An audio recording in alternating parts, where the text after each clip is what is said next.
मेरी मम्मी 3 साल पहले ट्रेन एक्सीडेंट में गुजर गई थी और मैं अपने मम्मी पापा की अकेली बेटी थी। मेरा नाम साहिदा है। हम लोग काफी साल पहले हैदराबाद शिफ्ट हो गए थे। यहाँ हमारे 2-3 फैमिली फ्रेंड्स के अलावा और कोई रिश्तेदार नहीं था। बस हम तीनों अकेले रहते थे। मम्मी के बाद हम सिर्फ 2 रह गए थे। घर में ही पापा ने जनरल स्टोरी की दुकान खोली हुई थी, जिससे हमारी इनकम होती थी। मम्मी के जाने के बाद मुझे भी तन्हाई महसूस होती थी। सुबह मैं स्कूल चली जाती थी। काम वाली सुबह घर की सफाई वगैरह करके खाना तैयार करके चली जाती थी। स्कूल से वापसी पर हम दोनों बाप बेटी साथ खाना खाते थे। मम्मी की कमी बहुत महसूस होती थी। इसी तरह 1 साल गुजर गया। मैं सोचती कि अगर मुझे मम्मी की इतनी कमी महसूस होती है तो पापा का क्या हाल होता होगा। मैं जवान हो रही थी। मेरा शरीर लड़की से औरत बन रहा था। फिर एक रात को जो हुआ, उससे हम दोनों बाप बेटी की जिंदगी बदल गई। जुलाई की रात थी। बहुत तेज बारिश हो रही थी। बादल बहुत जोर जोर से गरज रहे थे। मैं अपने कमरे में सहमी हुई सोने की कोशिश कर रही थी, मगर डर के मारे नींद नहीं आ रही थी। अचानक से बादल बहुत जोर से गरजा तो मेरी चीज निकल गई और जल्दी से मैं पापा के रूम की तरफ भागी और पापा के बिल्कुल सामने जा खड़ी हुई। सब कुछ इतना जल्दी में हुआ कि मैं यह भी ना देख सकी कि मेरे पापा उस वक्त अपने बेड पर बिल्कुल गलत हालत में कुछ कर रहे थे। पापा को इस तरह देखा तो मेरे होश उड़ गए। मेरा मुंह खुला का खुला रह गया। मैंने बोला, सॉरी पापा, मैं डर गई थी, इसलिए जल्दी में दरवाजा बिना नॉक किए अंदर आ गई। इतनी देर में पापा ने अपने ऊपर बेडशीट डाल ली और घबराकर उठकर बेड पर बैठ गए और बोले, सॉरी बेटा कि तुमने मुझे इस तरह देख लिया। आ जाओ और यहाँ मेरे पास बैठ जाओ। जब बारिश रुक जाए तो चली जाना अपने रूम में। मैंने बोला, मैं अभी चली जाती हूँ पापा, आप डिस्टर्ब होंगे, आप कुछ कर रहे थे। लेकिन पापा ने जवाब देने की वजह मुझे हाथ पकड़कर अपने साथ बेड पर बिठा लिया। पापा, आपने कुछ नहीं पहना, मुझे शर्म आती है। ये कहते हुए मुझे खुद अपने बारे में याद आया कि मैं भी सिर्फ एक पतली टी शर्ट और शॉर्ट्स पहनी हुई थी। जल्दीबाजी में टी शर्ट के अंदर ब्रा भी पहनना भूल गई थी। एक तरफ पापा को मैं उसे हालत में देख चुकी थी और अब वह सिर्फ बेडशीट डाले बैठे थे, और दूसरी तरफ मैं भी उनके बराबर बैठी हुई थी। मेरी सांस फूल रही थी। मुझे उस रात पापा के बराबर बैठकर पहली दफा एहसास हुआ कि मैंने इतनी बड़ी होकर भी अभी तक कुछ नहीं किया था। एकदम कुंवारी थी। अचानक बारिश का शोर और ज्यादा हो गया और साथ ही बादल एक बार फिर बहुत जोर से गरजे। मैं डर के मारे एकदम पापा से लिपट गई। इस तरह लिपटने से पापा की बेडशीट हट गई। मैं कोई 10 सेकंड तक यूं ही लिपटी रही। तब मुझे पता चला कि मैं अपने पापा से लिपटी हुई हूं। मैंने घबराकर पापा से अलग होने की कोशिश की तो पापा ने मेरी कमर से खींचकर मुझे मजबूती से अपने साथ जकड़ लिया और बोले, जानू, ऐसे ही बैठी रहो। पापा से लिपटी हुई। मेरा सर पापा के सीने पर था। पापा, ये आप क्या रहे हैं? मैंने बोला, आज तुम्हारी मम्मी की बहुत याद आ रही है। पापा ने जवाब दिया, जब मम्मी की याद आती है तो आप ऐसे करते हैं। बेटा, वह तुम्हारी माँ थी, लेकिन मेरी बीवी थी, और मियाँ बीवी का रिश्ता अलग तरह का होता है। मैं समझ ही नहीं पापा। मैंने बोला, बेटी, क्या तुम्हें नहीं पता मियाँ बीवी का क्या रिश्ता होता है? पापा ने पूछा। नहीं पापा।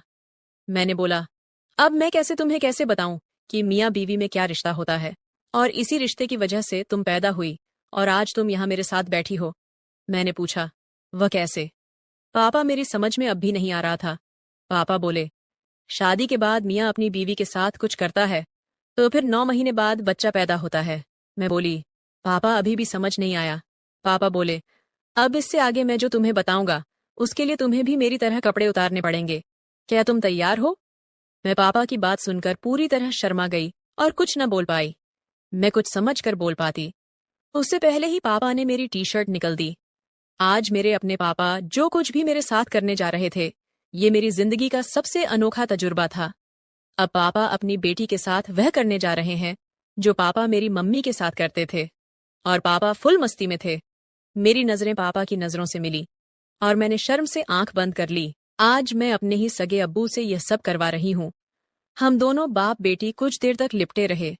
फिर पापा ने मुझे रात भर प्यार किया।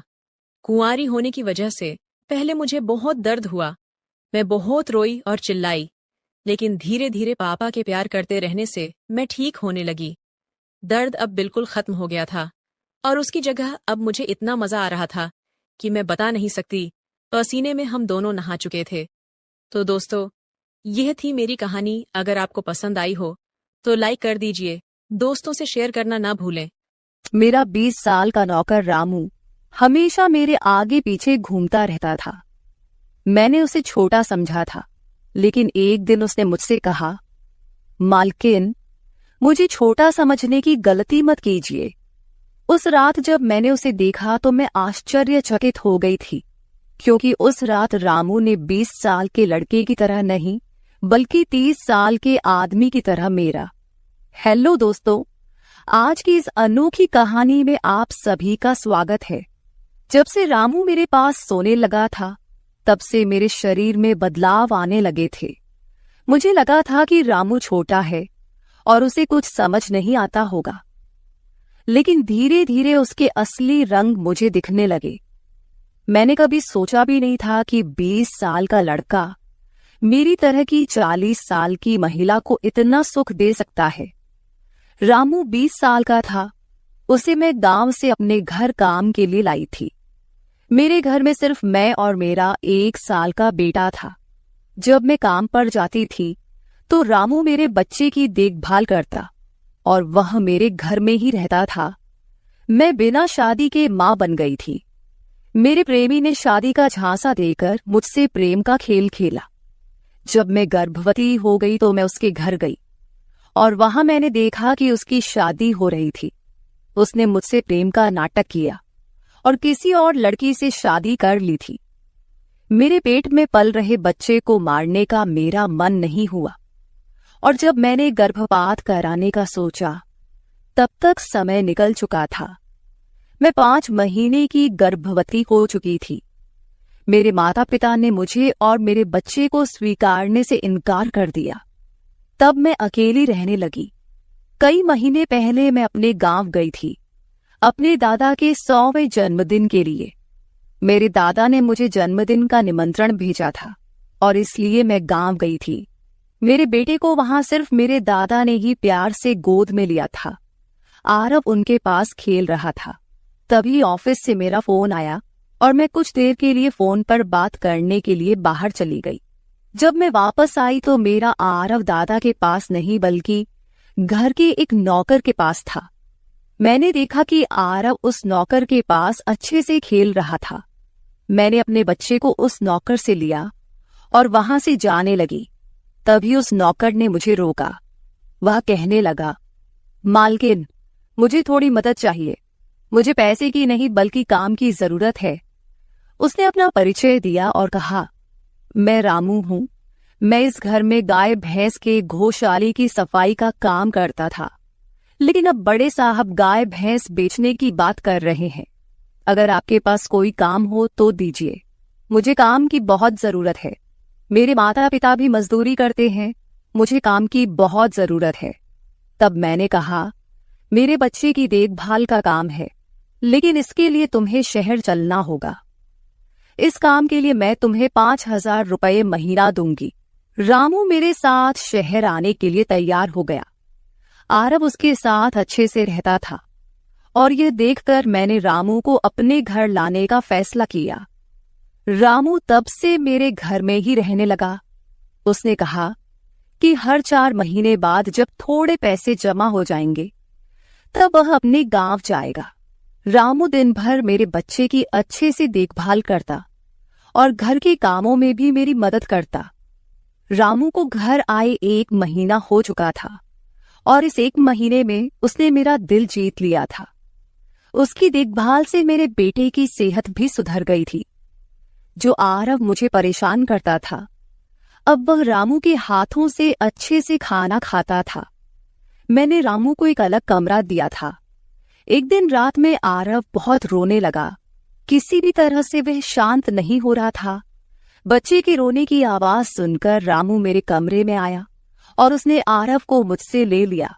रामू के पास जाते ही आरव शांत हो गया था। रात बहुत हो चुकी थी। आरव रामू को छोड़ नहीं रहा था, तो मैंने रामू को अपने कमरे में ही सोने के लिए कह दिया। सुबह जब मैं उठी तो आरव रामू से लिपटकर सो रहा था। उस रात के बाद से रामू आरव के लिए मेरे कमरे में सोने लगा। रामू के आने के बाद सब कुछ अच्छे से चल रहा था। रामू के काम से खुश होकर छुट्टी के दिन मैं उसे मॉल लेकर गई। वहां मैंने उसके लिए अच्छे कपड़े खरीदे और सैलून में जाकर उसकी नई हेयर स्टाइल बनवाई। रामू देखने में अच्छा था, लेकिन वह एकदम साधारण तरीके से रहता था। उस दिन मैंने उसका पूरा लुक ही बदल दिया था। उसे नए अंदाज में देखकर मैं भी उस पर विश्वास नहीं कर पा रही थी। कल तक जो एक साधारण सा नौकर था, वह इतना हैंडसम और स्मार्ट दिख सकता है, इसकी मैंने कल्पना भी नहीं की थी। मॉल से हम घर आए तो आरव आते ही सो गया था। मैंने उसे कमरे में बिस्तर पर सुला दिया और पानी पीने के लिए बाहर जाने लगी। तभी रामू मेरे लिए पानी लेकर आया। पानी पीकर मैंने गिलास रखा और रामू मुझे तब से ही एकटक देख रहा था। जैसे ही मैंने गिलास रखा, उसने मुझे गले लगा लिया। कई सालों बाद किसी पुरुष ने मुझे गले लगाया था। मैंने उसे खुद से दूर किया। तब रामू ने कहा, मालकिन, आपकी वजह से आज पहली बार मैंने खुद से प्यार करना सीखा है। जिंदगी बहुत खूबसूरत है, बस इसे जीना आना चाहिए। आज आपने मेरा कायाकल्प करवा कर मुझ पर बहुत बड़ा उपकार किया है। मैं सच में बहुत अच्छा दिख रहा हूँ। रामू के चेहरे पर खुशी देखकर मैं भी खुश थी। अगले दिन से वह बहुत स्वच्छ और सलीके से रहने लगा था। वह 20 साल का था, लेकिन गांव का लड़का होने के कारण उसकी कद काठी अच्छी थी। वह घर में भी रोजाना कसरत करता था। उसकी लंबाई भी ठीक ठाक थी। मैंने उससे उसकी पढ़ाई के बारे में पूछा था, लेकिन उसने कहा कि अब उसका पढ़ाई से मन उठ गया है। हर सुबह ऑफिस जाने से पहले मैं अपने बच्चे को दुलार कर ऑफिस के लिए निकलती थी। आज जब मैं ऑफिस के लिए निकलने से पहले आरव को चूमने गई, तब वह रामू की गोद में था। अचानक आरव ने अपनी गर्दन घुमाई और मेरे होंठ रामू के गाल पर जा लगे। मुझे बहुत शर्मिंदगी महसूस हुई। मैंने उससे माफी मांगी और ऑफिस के लिए निकल गई। शाम को जब मैं घर आई, तब भी मैं रामू की आंखों में नजर नहीं मिला पा रही थी। रामू ने आरव को खाना खिलाकर सुला दिया था। फिर हम दोनों ने साथ में खाना खाया।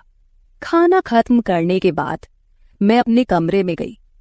वहां मैं अपनी दवाइयां ले रही थी। मुझे माइग्रेन की समस्या थी, उसी की दवा मैं ले रही थी। दवा लेने के बाद भी मेरा सिर बहुत दर्द कर रहा था। मैं अपने कमरे में सिर पकड़कर बैठी हुई थी। कुछ देर बाद रामू कमरे में आया। मुझे इस हाल में देखकर उसने पूछा कि क्या हुआ। जैसे ही उसे पता चला कि मेरा सिर दर्द कर रहा है, उसने मेरे सिर की मालिश शुरू कर दी। रामू की मालिश से मुझे आराम मिल रहा था। धीरे धीरे मुझे गहरी नींद आने लगी। उस रात मुझे बहुत अच्छी नींद आई थी। अगले दिन हमारे ऑफिस में ट्रेडिशनल डे का फंक्शन था और इसके लिए मैंने गुजराती लुक अपनाने का फैसला किया। मैंने घाघरा पहन लिया था, लेकिन स्कर्ट का नॉट बांधने में मुझे दिक्कत हो रही थी। तब मैंने रामू को कमरे में बुलाया और उससे नॉट बांधने को कहा। नॉट बांधते समय उसका हाथ मेरी खुली पीठ पर से गुजर रहा था। मैंने उसे छोटा समझा था, इसलिए मैंने उसे यह काम करने के लिए कहा था। मेरे पास और कोई विकल्प भी नहीं था। तैयार होकर जब मैं जाने लगी तो रामू ने मुझे रोका और अंदर से काजल लेकर आया। उसने मेरे कान के पीछे काजल लगाया और कहा, मालकिन, अब आपको किसी की नजर नहीं लगेगी। आप बहुत सुंदर लग रही हैं। उसकी बात सुनकर मैं हंसी और चलने लगी। उस दिन शाम को जब मैं घर आई तो मेरे साथ मेरी एक सहेली और उसका प्रेमी भी आया। रामू ने आज बहुत अच्छा खाना बनाया था। मेरी सहेली प्रिया 4-5 दिन मेरे घर रुकने वाली थी। अगले 3 दिन उसका प्रेमी भी मेरे घर पर था। अगले दिन रात को रामू ने खाना बनाया और प्रिया और उसके प्रेमी को खाने के लिए बुलाया, लेकिन वे दोनों कमरे में ही ड्रिंक कर रहे थे। प्रिया तो बहुत ज्यादा पी चुकी थी। वह खाना खाए बिना ही सो गई। उसका प्रेमी रोहन हमारे साथ खाना खाने बैठा। उसने कहा, प्राची, तुम प्रिया से भी ज्यादा सुंदर हो। रोहन के बोलते ही रामू उसे गुस्से से देख रहा था। खाना खत्म करने के बाद रोहन अपने कमरे में चला गया। उसके जाते ही रामू मुझसे कहने लगा, मालकिन, आपके ये कैसे दोस्त हैं? मुझे उस आदमी की बात बिल्कुल भी अच्छी नहीं लगी। तब मैंने रामू से कहा, मैं तुझे घर के सदस्य की तरह मानती हूं। इसका यह मतलब नहीं कि तू मेरे मेहमानों से कुछ भी कहे। तेरा काम है आए हुए मेहमानों की सेवा करना, इसलिए तू सिर्फ वही कर। बाकी मुझे कुछ सिखाने की जरूरत नहीं। रामू को डांट कर मैं अपने कमरे में चली गई। मैंने उसे डांट दिया था, फिर भी वह मेरे लिए पानी लेकर आया। तब मैंने अपनी दवा ली और पानी पीकर सो गई। आज रामू मेरे कमरे में सोने नहीं आया था, ऐसा मुझे लगा। लेकिन सुबह जब मेरी आंख खुली तो मैंने उसे अपने बगल में पाया। सुबह मेरी आंख खुली तो मेरे सामने प्रिया थी। वह बहुत गुस्से में लग रही थी। रामू को मेरे सामने लाया गया। उसके हाथ में प्रिया की ओढ़नी बंधी हुई थी। प्रिया ने कहा, तुम्हारे इस देहाती नौकर ने मेरे प्रेमी का हाथ तोड़ दिया है। रामू बस सिर हिलाता रहा और बोला, मालकिन, मैंने कुछ भी नहीं किया। रात को रोहन साहब नशे में थे, तभी उनका संतुलन बिगड़ गया होगा और वे गिर गए होंगे। रामू भला रोहन साहब पर हाथ क्यों उठाएगा? प्रिया अब भी नशे में लग रही थी, ऐसा मुझे लगा। रामू ने मेरे लिए उन दोनों से माफी मांगी। प्रिया और रोहन तभी वहां से चले गए। रामू मुझसे भी माफी मांगने लगा। मुझे पता था कि उसने कुछ नहीं किया था। आज मैंने छुट्टी ली थी क्योंकि कई दिनों से मैं बहुत व्यस्त थी। आज सोचा कि खुद के लिए थोड़ा समय निकालूं। नाश्ता करने के बाद मैं फिर से 1 घंटे के लिए सो गई। आरव भी मेरे साथ सो गया था। उठने के बाद मुझे 1 कप चाय की जरूरत महसूस हुई। मैं रामू को चाय बनाने के लिए पुकार रही थी, लेकिन उसकी तरफ से कोई जवाब नहीं आ रहा था। उसे ढूंढते ढूंढते मैं उसके कमरे में गई। वहां जाकर देखा कि रामू अभी अभी नहाकर बाथरूम से बाहर आया था। उसने शर्ट नहीं पहनी थी। मैंने पहली बार उसे इस तरह देखा। रामू का शरीर बेहद मजबूत था। उसका शरीर किसी योद्धा की तरह दिख रहा था।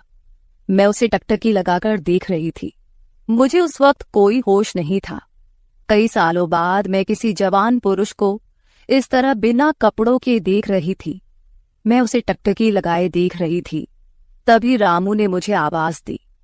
वह मेरे सामने शर्ट पहनकर खड़ा था, फिर भी मैं अपनी सुध-बुध खोए उसे देख रही थी। उसने मेरी आंखों के सामने चुटकी बजाई। तब मैं होश में आई और उससे कहा कि मेरे लिए चाय बना दे। आज घर में ही थोड़ा खुद का स्किन केयर करने का सोचा, इसलिए दोपहर के समय मैं अपने कमरे में अपना पार्लर चलाने लगी। उस समय मैंने शॉर्ट्स और गाउन पहन रखा था और मैं अपने पैरों का वैक्सिंग कर रही थी।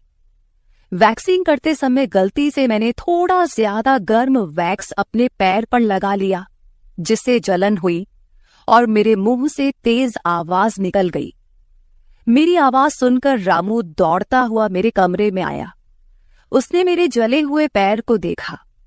उसने मेरे पैर से गर्म वैक्स हटाया और वहां क्रीम लगा दी। उसके हाथ बार बार मेरे पैर पर अनजाने में फिर रहे थे और उस वक्त मेरे मन में जो भावनाएं उत्पन्न हो रही थीं, उन्हें व्यक्त करना मेरे लिए मुश्किल हो रहा था। रामू की नजर मुझ पर पड़ते ही मैं दर्द से कराह उठी। मुझे इस हालत में देखकर उसने कहा, बाई साहब, अब आप बस आराम से लेट जाइए। आपको जो भी करना है मुझे बताइए, मैं आपकी मदद कर दूंगा। मैंने उसे मेरे दूसरे पैर का वैक्सिंग करने को कहा।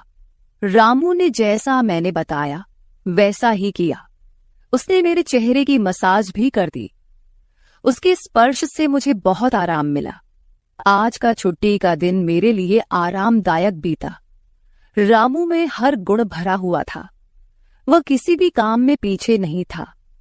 आज रात मैंने उसे मेरे कमरे में सोने के लिए मना कर दिया।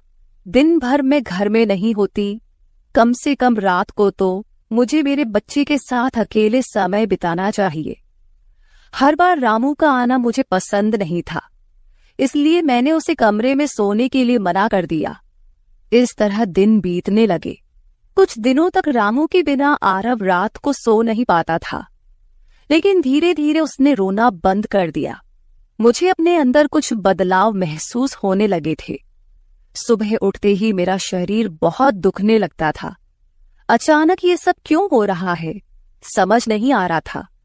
कुछ दिनों में मेरी शारीरिक पीड़ा इतनी बढ़ गई कि मुझे बिस्तर से उठने की भी इच्छा नहीं होती थी। तब मैंने ऑफिस से 1 हफ्ते की छुट्टी ले ली। कुछ दिनों आराम किया, शायद थोड़ा ठीक हो जाऊं। अब पूरा वक्त आरव रामू के साथ रहता था। जब उसे भूख लगती तो वह बीच बीच में मेरे पास आ जाता। आज मैं अपनी कमर पकड़कर बैठी थी। रात को रामू पानी लेकर मेरे कमरे में आया। मेरी कमर पर हाथ देखकर उसने समझ लिया कि मुझे बहुत तकलीफ हो रही है। रामू ने कहा, बाई साहब, अगर आपको कोई आपत्ति ना हो तो मैं आपकी कमर की मालिश कर देता हूं। मेरी कमर इतनी दुख रही थी कि मैंने उसकी मालिश के लिए हाँ कर दी, लेकिन उससे पहले मैंने अपने कमरे की लाइट बंद कर दी। छोटे 0 बल्ब की रोशनी में मेरी कमर उसे नहीं दिखेगी, इसलिए मैंने कमरे की बड़ी लाइट बंद करके 0 बल्ब जला दिया। वह जब मालिश कर रहा था, मुझे बहुत आराम मिल रहा था। मालिश करने से मेरी पीड़ा जैसे झट से गायब हो गई थी। मालिश करते समय रामू ने मुझसे पूछा, बाई साहब, आपको आरव के पिता की कभी याद नहीं आती? आप इतनी सुंदर और जवान होकर भी अभी तक अकेली क्यों हैं?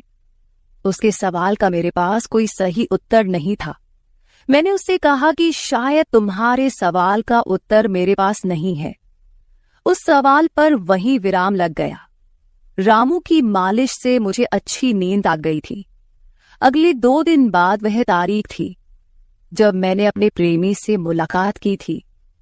आखिर वह दिन आ ही गया।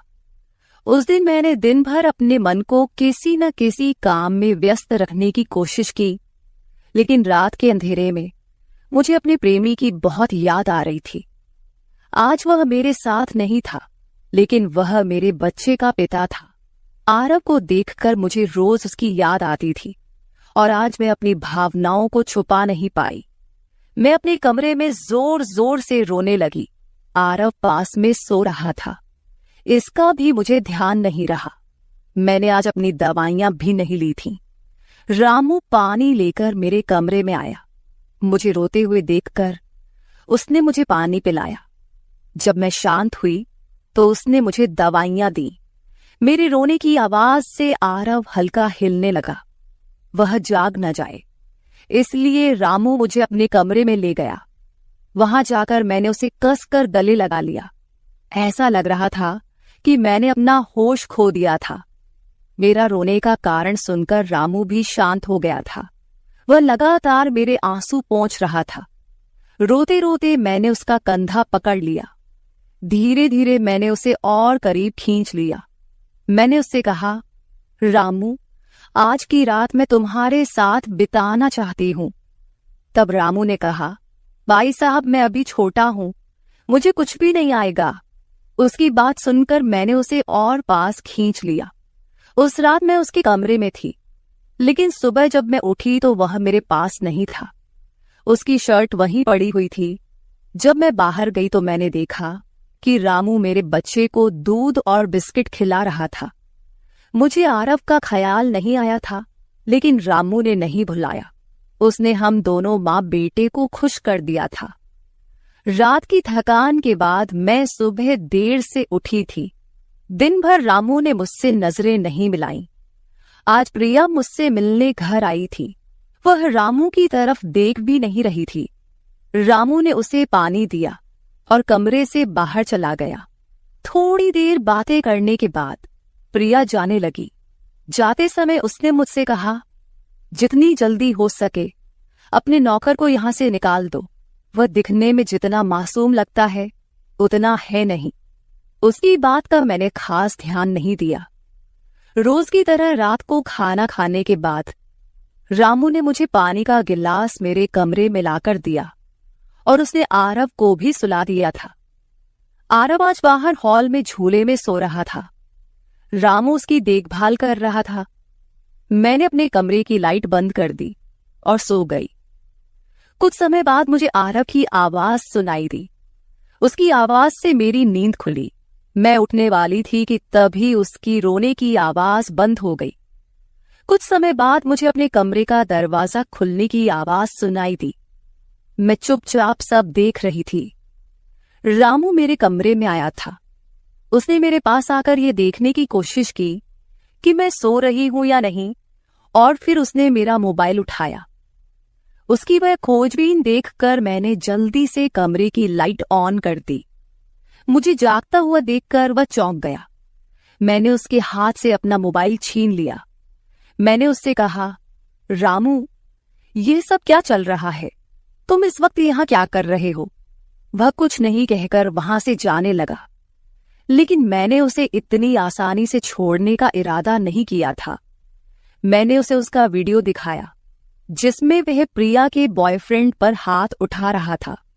उस दिन रोहन के मोबाइल का कैमरा गलती से चालू रह गया था और उसमें उनकी हाथापाई रिकॉर्ड हो गई थी। सुबह जब प्रिया मुझसे मिलने आई थी तब उसने मुझे वह वीडियो दिखाया था और तब से मैं रामू पर नजर रख रही थी। रामू, तुमने झूठ क्यों बोला? तुमने रोहन पर हाथ क्यों उठाया? तब उसने कहा, जो भी आप पर बुरी नजर डालेगा उसके साथ मैं यही करूंगा। मालकिन, उस रात जब रोहन नशे में था वो आपके कमरे में आया था। वो आपके साथ कुछ गलत करने की कोशिश कर रहा था और इसलिए मैंने उस पर हाथ उठाया। रामू की बात सुनकर मैंने कहा, ठीक है, मैं तुम्हारी बात मानती हूं, लेकिन तुम मुझे नींद की दवा क्यों दे रहे थे? आज मैंने तुम्हें मेरे पानी में दवा मिलाते हुए देखा है। तुम्हारी नजर मुझ पर थी और तुम जो चाहते थे वह मैंने तुम्हें दे दिया है। अब अपना हिसाब करो और गांव निकलो। मेरी बात सुनकर रामू बोला, मालकिन, आप जैसा सोच रही हैं वैसा कुछ भी नहीं हुआ है।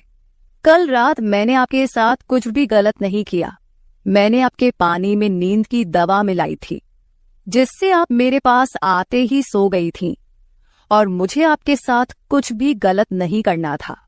कुछ दिन पहले मैंने आपको रात में फोन पर बात करते हुए देखा था।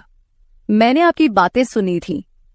आप फिर से अपने उस प्रेमी से मिलने की तैयारी कर रही थी। आपकी मुलाकात आपके ही घर में तय हुई थी। मुझे यह सब पता था। आप उससे ना मिले, इसलिए मैं आपको रात में नींद की दवा दे रहा था। वह व्यक्ति अब भी आपको धोखा दे रहा है। वह आपसे झूठ बोल रहा है। वह आपके बच्चे को आपसे छीनने के लिए आपके करीब आ रहा है। उसकी पत्नी को बच्चा नहीं हो सकता, इसलिए वह आपके पास आ रहा है। उसने अपनी पत्नी को तलाक नहीं दिया है। वह आपसे झूठ बोल रहा है। रामू, तुम हो कौन? तुम्हें यह सारी जानकारी कैसे मिली? तब उसने कहा, आपके बाबा साहेब ने मुझे आपका फोटो दिखाया था। मुझे आप पहली नजर में ही अच्छी लगी थी, लेकिन बाबा साहेब ने यह भी कहा था कि आप शादी के खिलाफ हैं। तब मैंने उनके साथ मिलकर यह प्लान बनाया। आपके दिल में अपनी जगह बनाने के लिए मैं यहां आया था, लेकिन यहां आने के बाद मैंने देखा कि बहुत से लोग आप पर बुरी नजर रखते हैं, इसलिए मैंने आपकी सुरक्षा करनी शुरू कर दी। रामू 20 साल का नहीं था। मेरा पहला शक सही निकला। वह 30 साल का था और एक अच्छी नौकरी पर था। उसने मेरे प्यार के लिए इतनी मेहनत की थी। रामू ने मेरे प्रेमी के बारे में जो भी कहा था वह सब सच था। रामू ने मेरे प्रेमी की सारी जानकारी सही निकाली थी। रामू जैसा ईमानदार पति और मेरे बच्चे का पिता मिलना मेरे लिए बहुत बड़ी बात थी। मैं अपने प्रेमी के धोखे के जाल में फंसने से बच गई थी। आज मैं विक्रांत उर्फ रामू के साथ बहुत खुश हूं। वह मुझसे और मेरे बच्चे से बहुत प्यार करता है। मेरे बाबा साहिब की वजह से आज मेरा परिवार शुरू हुआ। मुझे रामू जैसा पति मिला, ये मेरा सौभाग्य था। दोस्तों, जो आपसे सच्चा प्यार करता है वह किसी भी कठिनाई में आपका साथ नहीं छोड़ता। रिश्ते निभाने वाले को किसी वजह की जरूरत नहीं होती और रिश्ते तोड़ने वालों के लिए एक बहाना भी काफी होता है। तो दोस्तों, ये थी हमारी आज की छोटी सी कहानी। आपको ये कहानी कैसी लगी कमेंट करके जरूर बताएं। अगर आप ऐसी ही और भी इंटरेस्टिंग कहानियां सुनना चाहते हो तो चैनल को सब्सक्राइब जरूर कर ले और बेल नोटिफिकेशन ऑन कर ले ताकि आपको मेरी आने वाली हर वीडियो समय से मिल सके। कल मिलेंगे एक और वीडियो के साथ। धन्यवाद। नौकर जोर लगा लगाकर मेरा मसाज करता। मैं उसको पैसे पकड़ाती तो कहता, रहने दो मालकिन, वसूली रात को करूंगा। मैं कुछ समझ नहीं पाती। जैसे जैसे वह मसाज करता मुझ पर खुमारी बढ़ती ही जाती और मैं सुकून से गहरी नींद सो जाती। लेकिन एक रात मुझे नींद नहीं आई। मेरे तो होश उड़ गए जब उस रात मसाज करते करते उसने, मेरा नाम दामिनी है, मैं बहुत खूबसूरत थी, इसीलिए शादी से पहले हर दिन मेरे लिए रिश्ता आता था। मैं अपने माँ बाप की इकलौती बेटी थी, इसलिए मेरा बाप चाहता था कि मैं डॉक्टर बनकर उसका नाम रोशन करूं। मगर जब मेरे लिए इतने अच्छे रिश्ते आते थे तो मेरी माँ मुझे कहती कि तुम अपनी पढ़ाई छोड़ दो ताकि मैं तुम्हारी शादी कर दूं। मगर मैं अपनी माँ से कहती थी कि मुझे तो डॉक्टर बनना है। मगर ये सुनकर मेरी माँ को गुस्सा आ जाता था और वह कहती थी कि तुम अभी शादी कर लो, ये डॉक्टर की पढ़ाई बाद में कर लेना। मगर मेरा बाप नहीं मानता था, इसलिए मेरी माँ एक बुजुर्ग बाबा के पास गई और उनसे कहा कि मैं अपनी बेटी की शादी करना चाहती हूँ। मगर उसका बाप नहीं मान रहा। कोई ऐसा ताबीज दो कि उसका बाप शादी के लिए फौरन मान जाए। उस बुजुर्ग ने मेरी माँ से 2000 रुपए लिए और ऐसा ताबीज दिया कि मेरा बाप मेरी शादी के लिए फौरन मान गया। ये रिश्ता दरअसल मेरे बाप के दोस्त ने अपने बेटे के लिए मांगा था और कहा कि आपकी बेटी शादी के बाद भी डॉक्टर बन सकती है। ये सुनकर मेरे बाप ने उससे शादी के लिए फौरन हाँ कह दिया और मैं विदा होकर अपने ससुराल आ गई। मेरे ससुराल वाले बहुत अमीर थे, इसलिए मैं और मेरे पति अलग घर में रहते थे। मेरा पति अपने बाप का बिजनेस संभालता था, इसलिए वह सुबह से शाम तक बिजी रहता था। मैं उसके घर गई तो वहां का ऐशो आराम देखकर मैं चौंक गई। मेरे पति ने मेरी सेवा के लिए कई नौकरानियां रखी हुई थी, मगर उसका एक नौकर धीरे धीरे मेरे करीब आने लगा। उस नौकर ने मुझसे कहा कि मैं यहाँ काफी सालों से काम कर रहा हूँ और आपके ससुराल वाले मुझे बिल्कुल घर के मेंबर की तरह ही समझते हैं। ये सुनकर मैंने भी उसे खास अहमियत देना शुरू कर दी। वह एक दिन मेरे कमरे में आ गया। मैं अभी तक बिस्तर में लेटी हुई थी। उसने मुझे थका थका देखा तो कहने लगा कि आप लेटे रहो, थक गई होगी। अगर आपको ऐतराज ना हो तो मैं आपके पैर दबा दूं। यह सुनकर मैं चौंक गई। मैं खूबसूरत थी, जवान थी, लेकिन मुझे मेरे पति के अलावा किसी मर्द ने नहीं छुआ था और ना ही मैंने किसी नौकर से कभी अपने पैर दबवाए थे। इसलिए मैंने फौरन मना कर दिया, क्योंकि मुझे अच्छा नहीं लगता कि कोई पराया मुझे छुए। यह सुनकर वह चुप हो गया और मेरे कमरे से चला गया। तभी मुझे एहसास हुआ कि मैंने उसकी बात का जवाब बहुत सख्ती से दिया था। शायद वह पहले भी मेरे ससुराल में ऐसे काम करता होगा, मगर मैंने साफ इनकार करके उसका दिल तोड़ दिया था। दरअसल मैं बहुत नरम दिल थी, इसलिए मुझे बाद में अफसोस होने लगा। मैं उसके बारे में सोचने लगी कि यह नौकर तो काफी जवान और खूबसूरत है, मुझे इससे पैर नहीं दबवाना चाहिए था। शायद मेरे पति को यह बात अच्छी न लगे। अगले दिन भी ऐसा हुआ। नौकर ने यही बात मुझे दोबारा कहा।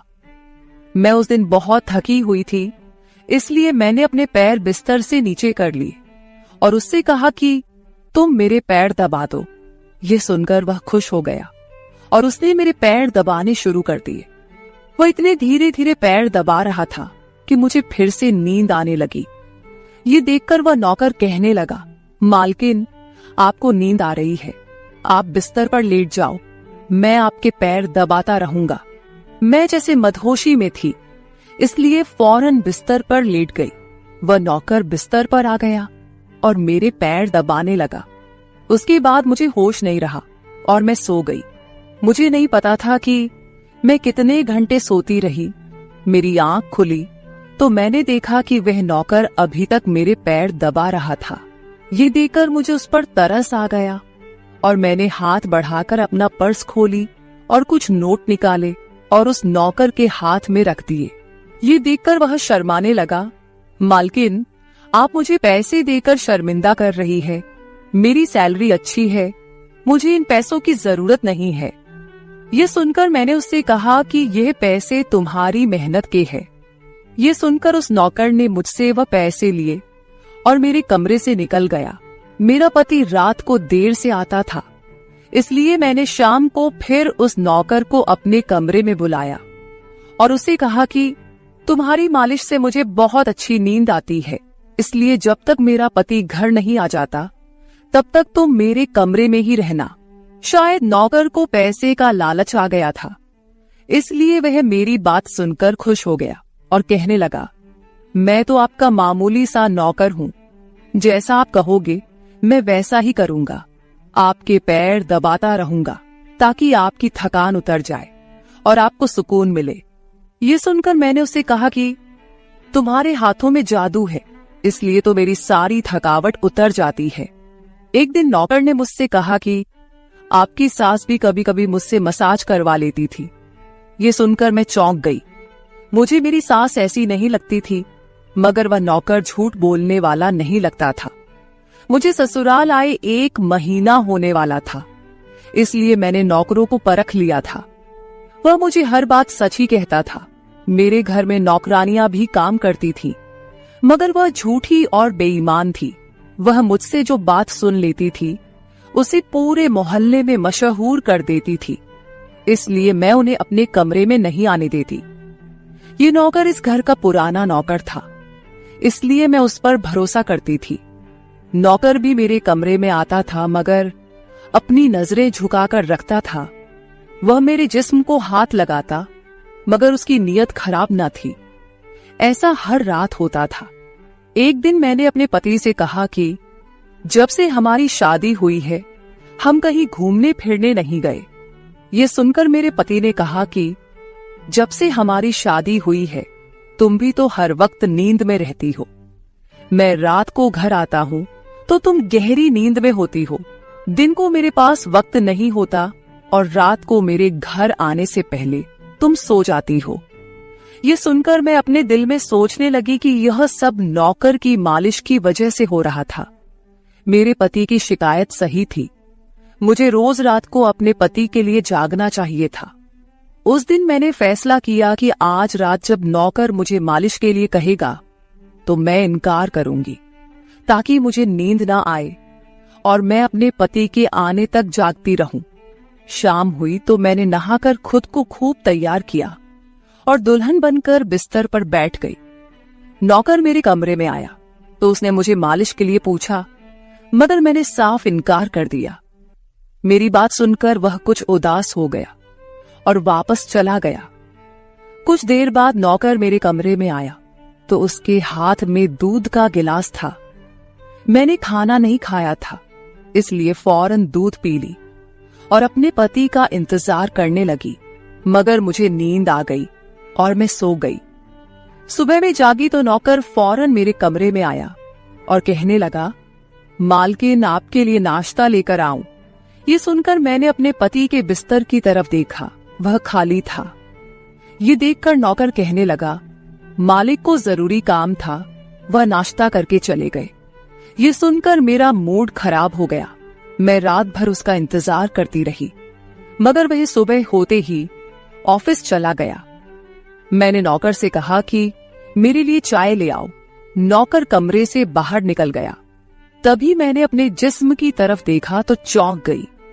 रात को मैंने दुल्हन का कपड़ा पहना हुआ था, मगर अब मेरे जिस्म पर कोई और कपड़े थे। मगर मैंने अभी जेवरात पहने हुए थे। मेरा सर भारी होने लगा। मुझे ये सोचकर चक्कर आने लगे कि रात को मेरे साथ क्या हुआ था। और मेरे कमरे में कौन था और उसने मेरे साथ क्या किया था, मगर मुझे कुछ याद ना आया। मेरा दिल घबराने लगा और मैंने अपना सर पकड़ लिया। मेरा पूरा जिस्म दर्द कर रहा था, इसलिए नौकर चाय लेकर आया तो मैंने उससे कहा कि मेरा जिस्म दबा दो। यह सुनकर वह बिस्तर पर आ गया और मुझे दबाने लगा। उस दिन मैं देर तक बिस्तर पर पड़ी रही। उस दिन मेरे पति अचानक घर आ गए। मैंने उसे देखा तो उस पर बरस पड़ी। मैं रात को तुम्हारे लिए दुल्हन बनकर जागती रही, मगर तुम नहीं आए। ये सुनकर मेरे पति कहने लगे, मैं रात को कमरे में आया तो तुम गहरी नींद में थी, इसलिए मैंने तुम्हें नहीं जगाया। ये सुनकर मैं चौंक गई, मगर मेरे कपड़े किसने बदली किए और नींद पूरी होने के बावजूद मेरा जिस्म क्यों दर्द कर रहा है। मैं उलझ गई थी। मेरे पति कहने लगे, अच्छा ठीक है, मूड खराब करने की जरूरत नहीं है। मुझे आज रात एक काम के सिलसिले में बाहर जाना है, इसलिए देर हो जाएगी, मगर अभी मेरे पास 3-4 घंटा फ्री है। अगर तुम कहो तो हम अभी कहीं बाहर जा सकते हैं। ये सुनकर मेरा मूड खुद ब खुद ठीक हो गया और मैं सारी रात वाली बातों को भूलकर खुश हो गई। शादी के बाद यह पहला मौका था कि मैं अपने पति के साथ कहीं बाहर जा रही थी। मैं जल्दी जल्दी तैयार होने लगी, जबकि मेरा पति गाड़ी में बैठकर मेरा इंतजार करने लगा। उस वक्त नौकर मेरे कमरे में आ गया और मुझसे पूछा, मालकिन आप कहीं जा रही हैं क्या? ये सुनकर मैंने उससे कहा कि हाँ, मगर तुम क्यों पूछ रहे हो? ये सुनकर नौकर कहने लगा, मैं आपका नौकर हूं, मगर आपको यही सलाह दूंगा कि आप बाहर नहीं जाओ, क्योंकि आपका जिस्म थक जाएगा। ये सुनकर मुझे गुस्सा आ गया और मैंने उससे कहा कि तुम मेरे नौकर हो, मेरे पति बनने की कोशिश मत करो। ये कहकर मैं बाहर चली गई। न जाने मुझे किस बात पर गुस्सा आ गया था। मैंने उस नौकर को खूब खरी खरी सुना दी। वह भी अपनी औकात जान गया था। तभी तो मैं जब घर आई तो वह मेरे सामने नहीं आया। मेरे पति मुझे गेट पर उतारकर वापस बाहर जा चुके थे। जबकि मैं अंदर आई तो मेरा सारा जिस्म बुरी तरह दुख रहा था। शायद मेरे जिस्म को मालिश की आदत हो गई थी। तभी तो रात होते ही वह मालिश के लिए तड़पने लगता था, लेकिन मैंने उस नौकर को नाराज कर दिया था, इसलिए आज वह मेरी मालिश करने नहीं आया। मगर मुझे उसकी जरूरत थी, इसलिए मैंने एक नौकरानी को बुलाया और उस नौकर को बुलाने को कहा। थोड़ी देर गुजरी थी कि वह नौकर मेरे कमरे में आ गया, मेरे बिस्तर पर बैठ गया और चुपचाप मेरे पैरों को दबाने लगा। ये देखकर मुझे शर्मिंदगी हुई। मैंने उसे इतना बुरा भला कहा, मगर उसने मेरी बात को बिल्कुल बुरा नहीं माना। मैंने उसे चुप देखा तो कहने लगी, मुझे उस वक्त पता नहीं क्या हो गया था, इसलिए मैंने तुम्हें खरी खरी सुनाई। मैं इतने दिनों के बाद अपने पति के साथ कहीं बाहर जा रही थी, इसलिए मुझे तुम्हारा टोकना अच्छा नहीं लगा, इसीलिए मुझे माफ कर दो। मैं उसकी मालकिन थी और उसे इस काम के पैसे देती थी, मगर अब भी मुझ में इंसानियत जिंदा थी, इसलिए मैंने मालिक होकर भी नौकर से माफी मांग ली, क्योंकि वह भले ही नौकर था, मगर वह एक इंसान भी तो था। मेरी बात सुनकर वह नौकर कहने लगा, मैं आपका नौकर हूं, इस काम के लिए मैं आपसे सैलरी लेता हूं, इसलिए आपको हक है, आप जो चाहे मुझे कह दे। ये सुनकर मैं चुप हो गई, मगर मैंने सोच लिया था कि आइंदा इससे ऐसा कुछ नहीं कहूंगी। वह उस रात देर तक मेरी मालिश करता रहा और फिर मुझे नींद आ गई। मुझे नहीं पता था कि नौकर मेरे कमरे से कब निकला और कब मेरे पति घर पर आए। मैं सुबह उठी तो मेरा पति बाथरूम में था और बाहर जाने के लिए तैयार हो रहा था। मैं उसे हैरानी से देखने लगी। पता नहीं आजकल मुझे क्या हो रहा था। नौकर की मालिश से मुझे इतनी गहरी नींद आती कि मुझे किसी बात का होश ना रहता था। मुझे इस बात का भी पता नहीं चलता था कि मेरा पति कब कमरे में आता था। मैं सोचने लगी कि इस नौकर की मालिश में ऐसा क्या जादू था कि वह मेरे पति के आने से पहले ही मेरी मालिश करता, तो मैं अचानक गहरी नींद में सो जाती थी। सुबह जब मैं उठती तो मेरा सर भारी महसूस होता और मैं चलने फिरने के काबिल नहीं रहती। मगर यह बात मैंने अपने पति को नहीं बताई, क्योंकि मैं नहीं चाहती थी कि ये बात मेरे पति को पता चले कि मैं उस नौकर से मसाज करवाती थी। एक दिन मेरा पति दिन के वक्त घर पर ही रहा। मैंने नौकर से घर के सारे काम करवाए, अपने कमरे में नहीं आने दिया। नौकर भी घर के सारे काम करता रहा और मसाज वाली बात किसी के सामने अपने मुंह से नहीं निकाली। मैं भी चाहती थी कि यह बात किसी को पता ना चले। इस दौरान जब मेरा पति घर से बाहर जाता था, मैं उस नौकर को कमरे में बुला लेती थी। मगर एक दिन मेरा पति अचानक ही घर आ गया और मैं कमरे में थी। यह देखकर मैं बहुत घबरा गई और सोचा कि पति के आने से पहले नौकर को भगा दूं। मगर यह नौकर भी बड़ा समझदार था। मेरे पति के आने से पहले दूसरे काम पर लग गया और मेरे पति को कुछ पता नहीं चला। मैं मसाज घर की नौकरानियों से भी करवा सकती थी, मगर उस नौकर के हाथ में क्या जादू था कि मैं उसे हर रोज अपने कमरे में बुला लेती थी। मुझे पता नहीं क्या हो जा रहा था। जिस रात मैं नौकर से मसाज नहीं करवाती थी, उस रात मेरे पूरे जिस्म में दर्द हो जाता था। सुबह में जागती तो मेरा सर भारी हो जाता था और मुझे थकान भी हो जाती थी। एक रात मैंने नौकर से मालिश करवाई और गहरी नींद सो गई। सुबह मेरी आंख खुली तो फिर से मेरे कपड़े चेंज हो चुके थे। ये क्या माजरा था? ऐसा कौन करता था? क्या मेरा पति मेरे साथ ऐसा कर रहा था? मैं सोच में पड़ गई। मैंने शीशे के सामने जाकर देखा तो चौंक गई। मेरे पूरे जिस्म पर लाल निशान पड़ गए थे। यह कैसे निशान थे? मैं अपने जिस्म पर हाथ फेरने लगी। मैं जैसे उस निशान को मिटाना चाहती थी, मगर ऐसा न हुआ। अगले दिन फिर मैंने अपने जिस्म को देखा कि निशान खत्म होने के बजाय फैलने लगे थे। मैं घबरा गई। तभी मेरे कमरे में नौकर आ गया और उसने मुझे मालिश को कहा। मैं उस निशान को छुपाना चाहती थी, इसलिए उसे कहा कि आज तुम सिर्फ मेरे पैर दबा दो। उसने मुझसे कुछ नहीं पूछा, मगर मैं अंदर ही अंदर डर रही थी। किसी दिन मेरे पति ने यह निशान देख लिए तो मैं उसे क्या जवाब दूंगी। मैं ये सोच सोचकर थक चुकी थी, इसलिए मैंने तकिए पर पैर रख दिए। नौकर मेरा मसाज करने लगा। मेरी आंखें नींद से बंद होने लगी थी। तभी मुझे नौकर ने ऐसी बात कह दी जिसे सुनकर मेरे होश उड़ गए। उसने मुझसे कहा, मालकिन आप मुझे बहुत अच्छी लगती हो। मेरी आंखें बहुत बोझल होने लगी थी। मुझे उसकी बात समझ नहीं आई और फिर मैं गहरी नींद सो गई। सुबह मेरी आंख खुली तो मेरा पति भी बिस्तर में लेटा हुआ था। मेरा सर भारी हो रहा था और जिस्म दर्द से छूट रहा था, मगर उसके बावजूद मैं अपने पति के करीब गई और उसे धीरे से उस निशान के बारे में बता दिया। मैंने सोचा कि यह निशान बढ़ रहे थे, इसलिए मुझे यह बात अपने पति को बता देनी चाहिए। ये सुनकर मेरे पति ने मेरे जिस्म से कपड़ा हटाया तो वह उछल पड़ा। वह मुझसे दूर हो गया और कहने लगा, तुमने मुझे धोखा दिया है, बेवफाई की है और तुम्हें उसी की सजा मिली है। यह कोई बीमारी नहीं है, बल्कि तुम्हारा गुनाह है। मुझ में क्या कमी थी जो तुमने दूसरा मर्द तलाश कर लिया? मैं काम में बिजी था, मर तो नहीं गया था कि तुमने एक और चक्कर चला लिया। यह सुनकर मैं हक्का बक्का रह गई। मैंने उससे कहा कि यह आप कैसी बातें कर रहे हैं, मैं बेकसूर हूं।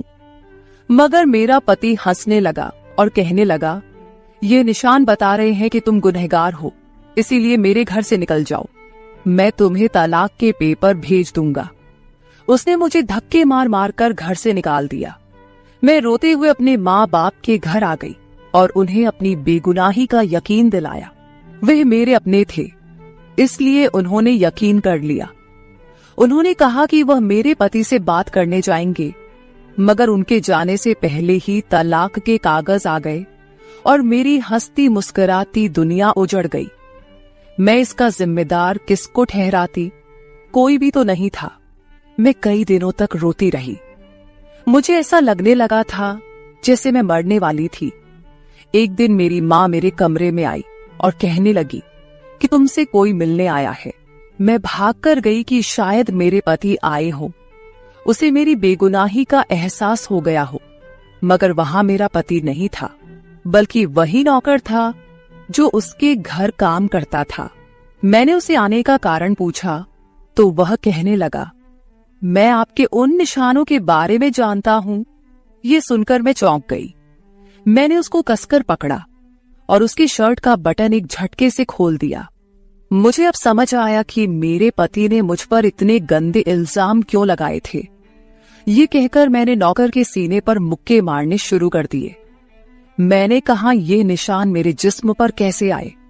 तुमने मसाज के बहाने मेरे साथ क्या क्या किया था? मुझे सच सच बताओ।